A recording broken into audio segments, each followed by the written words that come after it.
Hello everyone, Soumen বৌদি, সৌমেনের মেয়ে। সৌমেন, কালকে তোমরা কিরান যেতে পারো স্নোফলের জন্য। এটা ব্যাড লাক, এটা কারোর কিছু করার নেই, আমরা যেতে গিয়ে ফিরে এসেছি। বাট তুমি ওভারঅল তোমার এক্সপিরিয়েন্স বলো, যে তোমরা যে হোটেল চেয়েছিলে সেই হোটেলে আমি দিয়েছি, তারপরে এই রিসর্টে তোমরা কাল্লাতে ছিলে।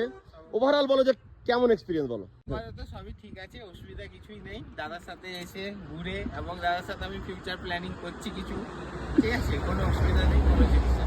বৌদি, আপনার ভালো লেগেছে? হ্যাঁ, খুব ভালো লেগেছে। আচ্ছা, হোটেল, খাওয়া দাওয়া, এভরিথিং সবকিছু। আজকে রাত্রে হাউস বোটে এসছে, আর একদিন পেহেলগাম। তো ভাবলাম যে এই পর্যন্ত তোমরা কেমন ঘুরেছো বা কেমন এনজয় করেছো সেটা একবার একটু রিভিউ নিয়ে নিই। যাই হোক, ঠিক আছে, তাহলে আজকে তোমাদের এখান থেকে ঘুরিয়ে তোমার কেমন লেগেছে বলো। ভালো লেগেছে? আচ্ছা, সব থেকে বেশি ভালো লেগেছে কালকে স্নোফলটার জন্য, তাই তো? এটা একটা আলাদা এক্সপিরিয়েন্স ছিল, যাক তোমরা অনেক লাকি। ঠিক আছে, এখন ব্রেকফাস্ট করে তোমরা এই জায়গাটা ঘুরবে, নারায়ণাগ সাইডটা ঘুরবে, অফবিটটা, তারপরে আজকে হাউস বোটে চেকিং, ঠিক আছে?